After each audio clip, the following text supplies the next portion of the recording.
For the first time tonight, we are hearing from a mother accused of driving drunk in a crash that killed her young son. That's as community, they come out to honor this little boy. And Fox News' Camille Amiri is live for us tonight.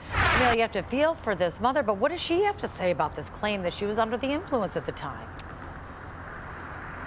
Yeah, it's a really interesting thing to hear from her. You will in a couple of seconds, but she is saying that she didn't do anything wrong, that this was a terrible accident. She says the brakes failed in her car, and she says that she forgot to put her child in the car seat. Take a look. He was full of life. He was my everything. Her 4-year-old son, Ja'Quavious King-Baskin, gone in an instant. A crash on I-75 near 94 in Detroit on Monday. The little boy, not properly restrained, was ejected and died as a result of his injuries. The driver, his mother, Ja'Quavious, failed a field sobriety test on the scene. I'm shooken up. I have my child on the ground. Of course I can't walk a straight line. I barely can breathe. She was taken into custody and blood was drawn to determine if she was under the influence.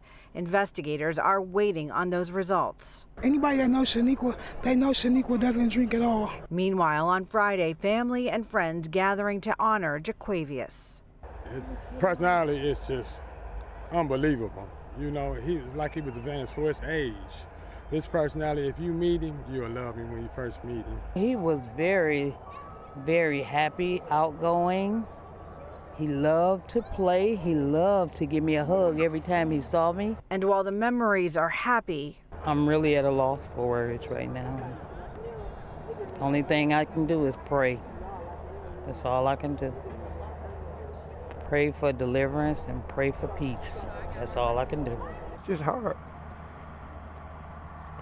It's really hard. I didn't have much time with him. And the time I did have, just memories. hard to talk to grandfather. He was just really, really taken aback with all these emotions, but of course sharing what he wanted to about his little grandson. Meanwhile, Shaniqua says that she wasn't charged with anything formally, and I talked to police. They are waiting that blood alcohol test to determine if she was indeed under the influence. She did tell me that her older daughter, her 6-year-old daughter, was taken away from her by Child Protective Services. She says she's a good mom. She says this is not her fault. But of course, you know, we have to see what the police say. We have to see what they're saying if that blood alcohol test comes back positive. But just a horrible set of circumstances all around.